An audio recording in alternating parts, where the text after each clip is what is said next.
Good afternoon, everybody. This is your mama, Etta, coming to you from Las Vegas.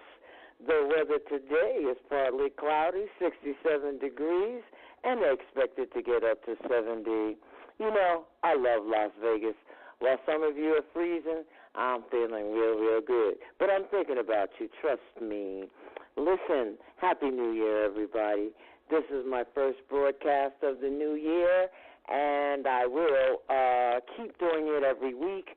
I've gotten a lot of requests, but let you guys know Mama Etta needs to rest sometimes, and that's what I did. I have a special guest today on Mama Etta's Corner. I'm so excited.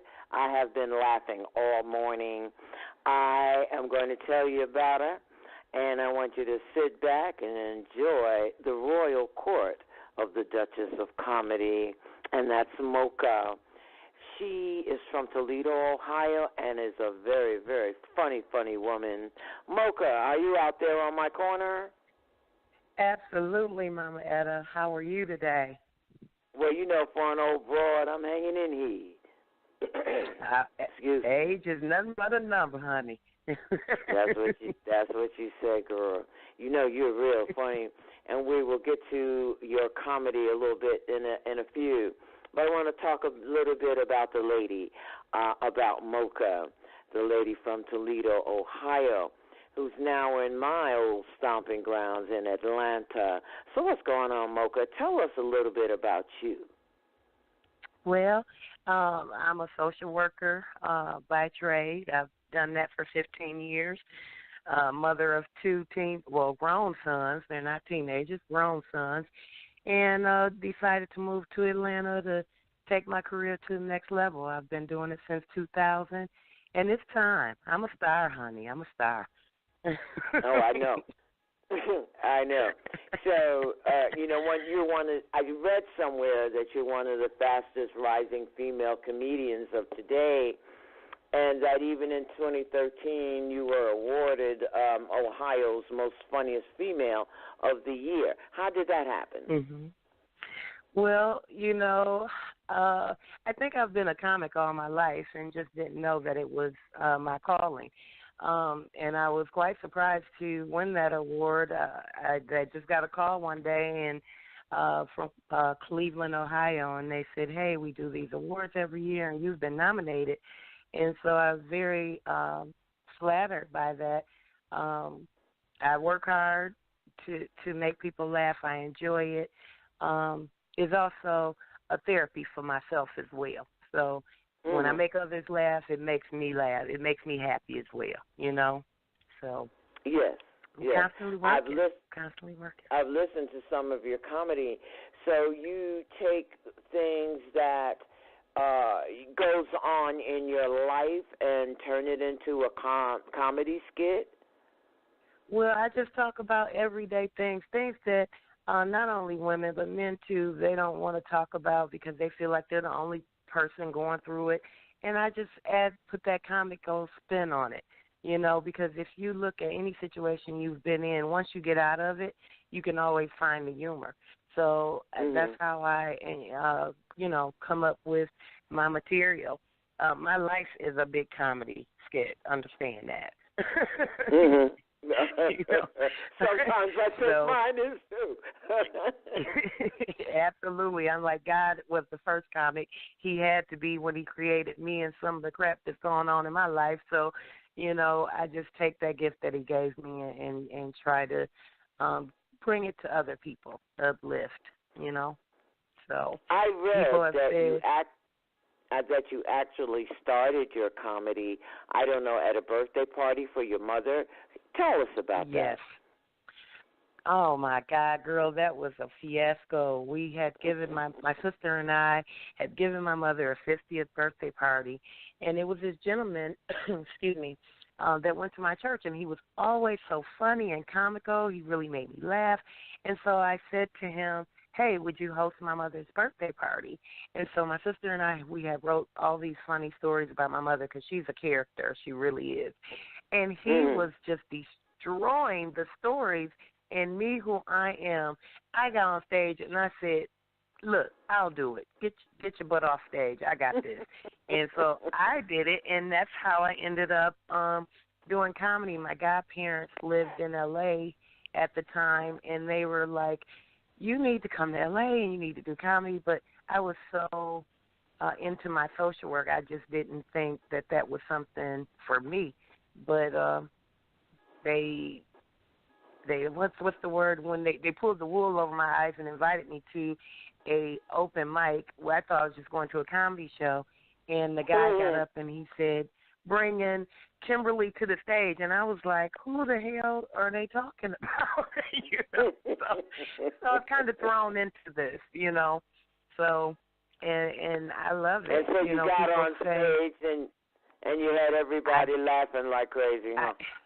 Absolutely. I just was being me, I just was being me. People say, you remind me of Samora, you remind me of Monique, but some of the other people down here in Atlanta, since I've been down here, they say, you remind me of LaWanda Page and Mom's Mabley. And I didn't really know who LaWanda Page was by name, but it's Aunt Esther off Sanford and Son. Right. And I say, well, I guess I do, because I'm real, I'm raw, I'm witty, I'm intelligent, so, I just do what I do.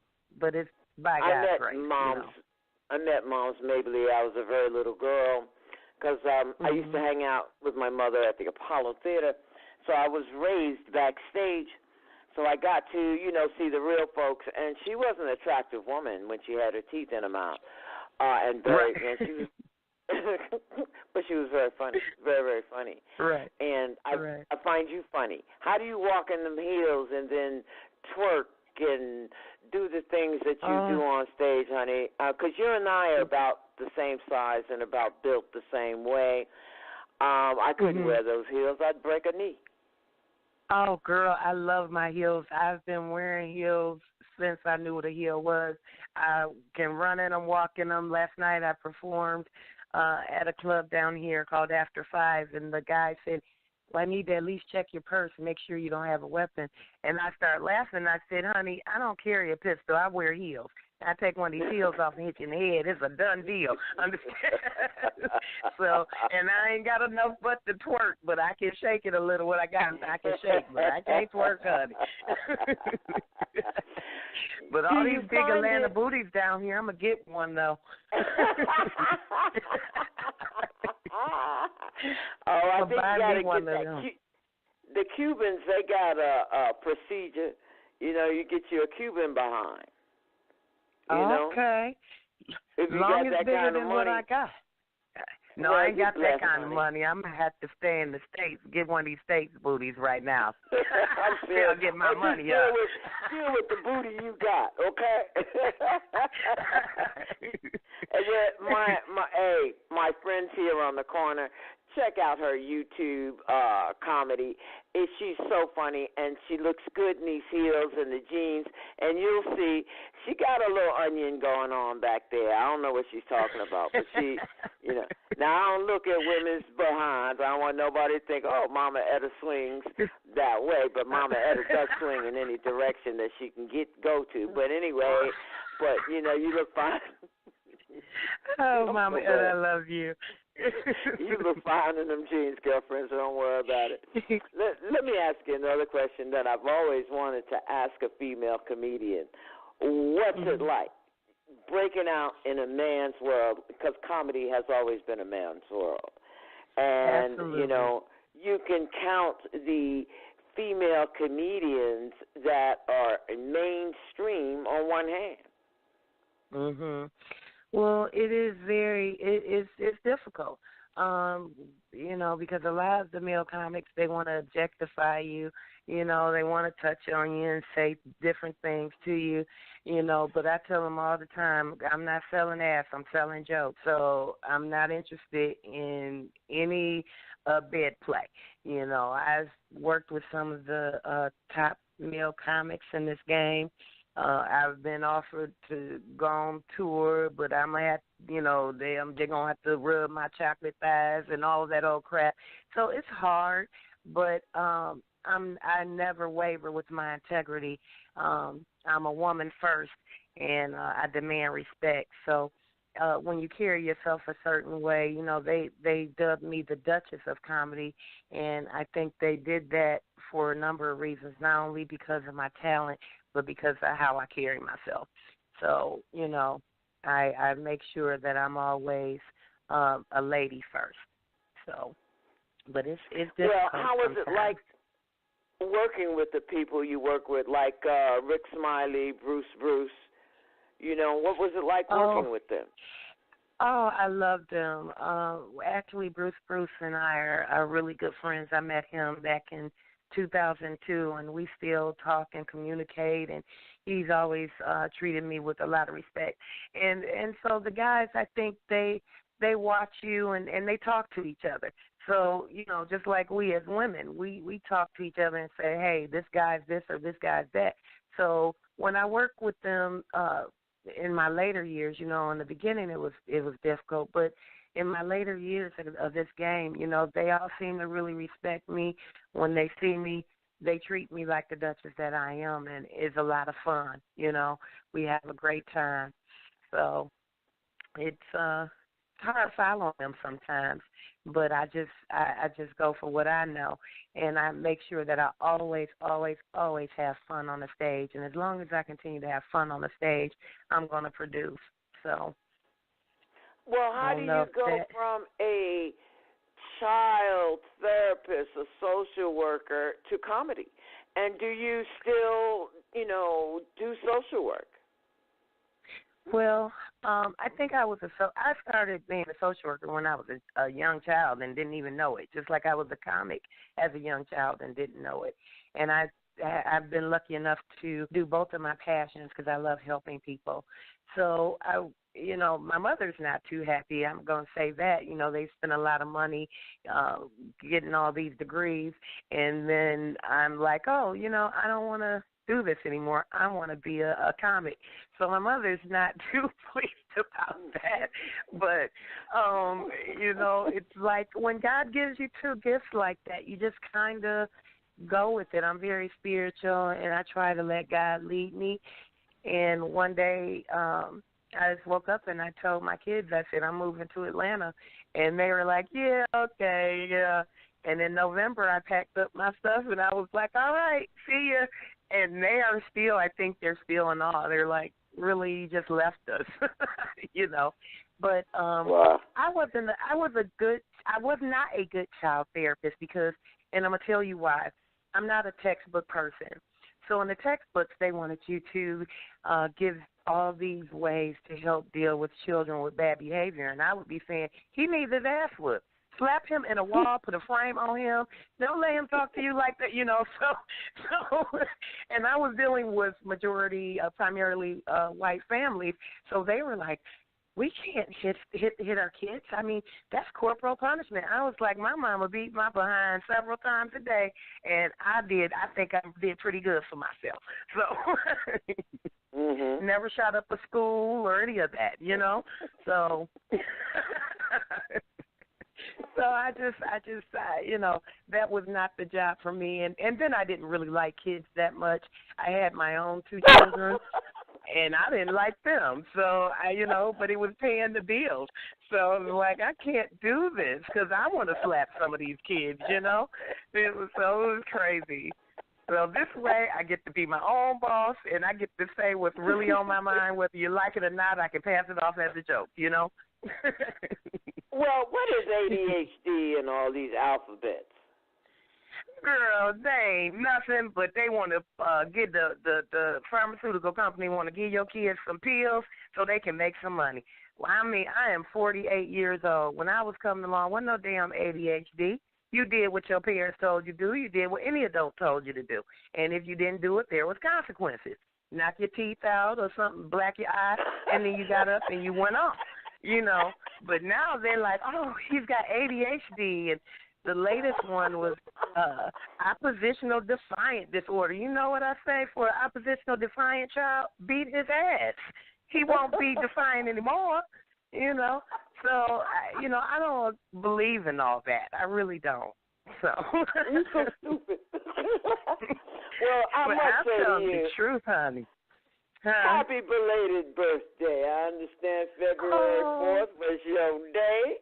And so now yes, I know how old you are. You turned 48. So happy birthday, yes. baby. Thank you, thank you.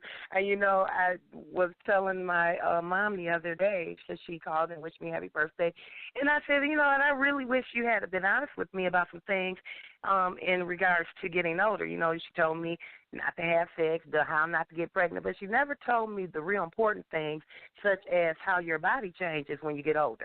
Girl, I got hair in places I never had hair, losing hair in places I had hair. I woke up the other morning, girl, look, I had a hair on my areola. I said, this is that bull right here. Ain't nobody got no hair on no areola. That's crazy. Everything sagging is a shame, baby. I'm going to get me a total body makeover. I want a Beyonce body. Honey, my face might be looking like the Crypt Keeper, but my body gonna be Beyonce, honey. This is some bull. I can't take it, girl. You peeing on yourself all the time. I cough, I pee, I sneeze, I pee, I laugh, I pee. I don't know where a dang on pamper. Girl, I can't take it. It's that bull, honey. Keep it real with your kids when you're telling. Tell them. Let the boys know, man, when you having your sons, let them know. Sometimes they get older, they balls gonna sag. Tell them that. Don't let it be a surprise. Let them know what's gonna happen to their bodies. I don't know, honey. Oh, you are so funny. Oh, girl, this is true stuff, honey. This is real life stuff, honey, that nobody wants to talk about. I know it's a woman right now in the mirror, and she is plucking hair out her area. I swear to God she is. Because she got a date, and she don't want him to know. Is that on the breast? That's on the titty, girl, right? Yes. Yes, right around your nipple. That's man gonna get a mouthful of hair. That ain't cute. Girl. So whoever said growing old gracefully, they was a liar. Liar. Yeah, black don't crack, but your breasts will sag. Yes, they will.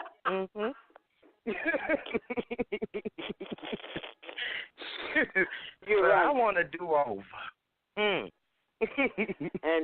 so what will you do over? Because I think you look fine. So what you going to do over? Now, you can't change the fact that you're 48. Yes, well, I look fine in these clothes. You got hair in the titty. So what you going to do? I want new titties, and I'm going to get everything sucked and tucked back like it used to be. That's what I'm going to do. I'm gonna do a GoFundMe. But you heard of Build the Bear. I want to build a body, baby. That's what I want. You know everybody what? chip in, honey. Guess who's on the corner with us? Oh, who's on there? Your publicist. Oh Lord, I might get in trouble. Angela Moore, so you might, that's why I thought I told you, let's not give too much because Angie's on the phone. Oh, yeah, she be on me. She said everything ain't a comedy show, but I can't help it. It's just who I am. Hi, Angela. Hello. How are you guys? I hear you're checking up on us from Las Vegas.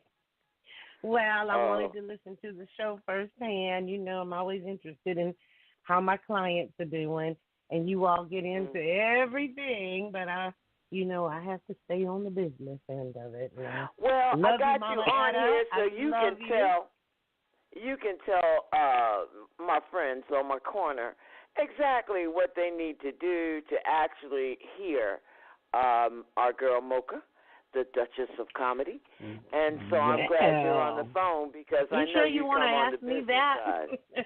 Yes, I do. Well, the first thing they can do is go to her website, DutchessOfComedy.com, and book Moka, okay? They can contact all of us, her team of folks, and they can book her and bring her to wherever it is they want her to come to. She does everything. Book me. I need a new hot. booty, y'all. Okay, Well, Go ahead. For now, just stuff it with something and call it a day. I'm sorry. She hasn't gotten into that point yet, Mama. She's what we're going to do is young. we're going to cut up a couple of pillars, okay, and put them back there for her until, we get her on. Pillow, though. I got My Pillow. They're going to have to be the My Pillow. Well, we love to get Angie, a book. go ahead, man. Let us know everything we need to do to get in touch with Moka and to get her in our city. We love for them to go to the website. We want them to visit her Facebook page and her YouTube and the other one, the Snapchat, and what's the other one, Moka? All the social media. Instagram, of course. And we love for them to book her.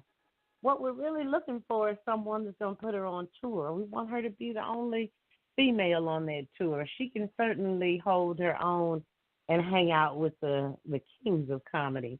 I do believe that she is worthy, and, she's not just your average stand-up. Once she's off of FCC rules, she's really live. I think we know this by now, and you can find that out on her website as well. Absolutely. She's a female Moka has Richard a whole litany. Moka has a Christian girl. Female Richard Pryor. That's what Mama Etta thinks. She's funny, okay? She's spontaneous. She told you she was like LaWanda Page. I think you got. She is not your average church-going girl. She's in the Bible Belt capital of the world now, but she hangs out there with the top dogs. As a matter of fact, she's working on her first CD. So that's going to be one that stands alone from all the rest of the comedians. We're working on trying to do a live video from somewhere, hopefully from Las Vegas. So that's wonderful. Yeah.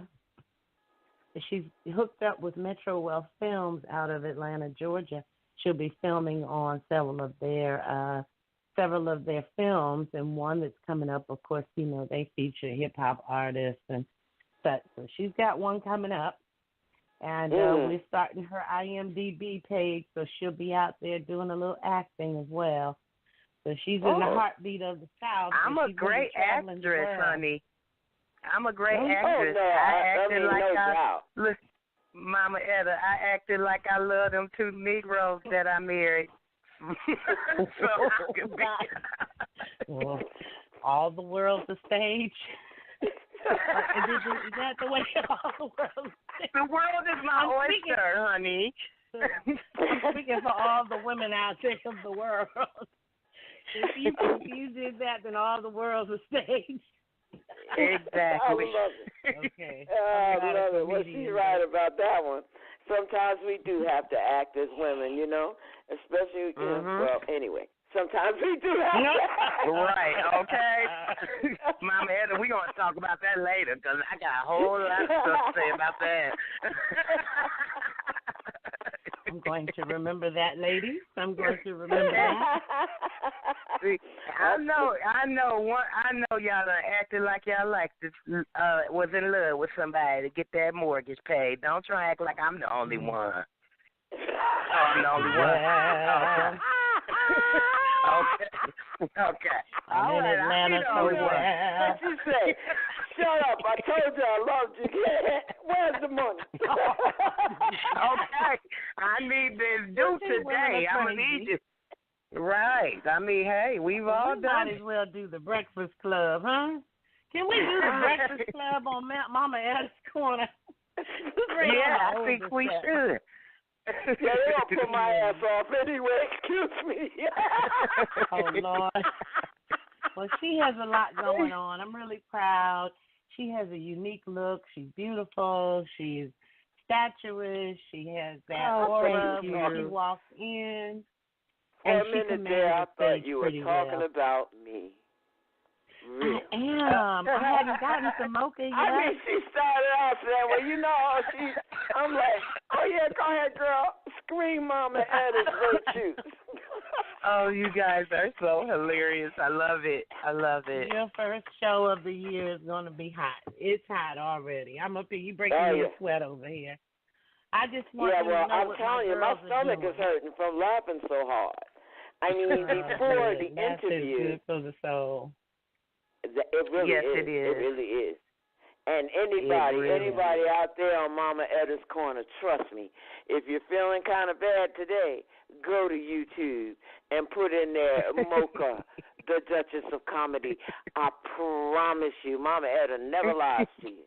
I promise you, she was talking about peeing the pants. Depends here you come, because this is fun. And that's real life stuff, honey. That's real life stuff, honey. I'm telling you. And now they're trying to make the little Pampers be cute. I said, a Pamper is a Pamper. I don't care what kind of design you got on Lord. Please don't tell my daddy that, okay? Don't tell my daddy that. We've been trying to get him into small. Yeah, your daddy was like, no, I'm going to just pee on myself. I don't want no Pampers. Yeah, so stupid. Well, you know, I can tell you some stories. Look here. Whoopi Goldberg was I think she fronted for some ladies' intimate garments there. Maybe we can get her involved. Whoopi, if you're out there listening, we've got a new star in town coming straight out of the Big A. So let's try to give her some business. How about that? I'm going to send it to her. I'm going to tweet it to her. I really am. Tweet it. I'm going to do that. But in all seriousness, I think I brought Moka on because I was really surprised that there was another professional woman out there who had gotten her degrees and did a complete 360. I met a few other doctor friends of mine who just decided that they didn't want a doctor anymore. They wanted to do something else. And we did something that would take us into a realm that would actually keep us living a little bit longer because, stress kills. And the average, and it takes a lot for a professional woman to step out of, from what she's trained to do and spend years doing it and years in education and then to turn around and do something in entertainment. And I'm so passionate about it. I moved out of a house into a townhome. I'm looking out the window now like, how did I get here? But she won't be asking that in 2 years when she's looking out her Beverly Hills house into the ocean, okay? All right. Well, I'm going to hold you to that because, honey, I need some Beverly Hills money, girl, because I'm tired of eating chicken. No. Girl, you have to find ways to fix it, okay? Get you one of them recipes and stop just frying it and baking it. There's other ways to make chicken because, if there's no money and you can only afford to buy a chicken breast, then you got to find ways to, make it different. So, God bless you. Nothing wrong with chicken. But when I live wrong with chicken, let's eat chicken. Well, I guess when I look at my life, I remember when prior to having my children, I lived in Richmond, Virginia for 8 years. And I remember having after I paid all my bills, having $20, $30 to buy food. And I swear, to this day, I do not eat hot dogs because I would have fried hot dogs, baked hot dogs and pork and beans, hot dogs and cut them up into the potatoes. And so when I look at my life, I don't want anybody to get it twisted. I love my life, and I'm right where God wants me to be. And, baby, I'm satisfied. So I look back on my life, and all I can think is I'm blessed, and thank you, Jesus. Well, so I'm willing to make those sacrifices for what I want, which is to make people laugh. That's still therapy to me, Well, I appreciate that you came on today. And Mama Etta has got to sign off. Those of you that have heard this, go to her website and go ahead and let's book her. Thank you very, very much, Moka. Thank you, Angela. And Las Vegas and the world. Mama Etta loves you. Bye-bye now.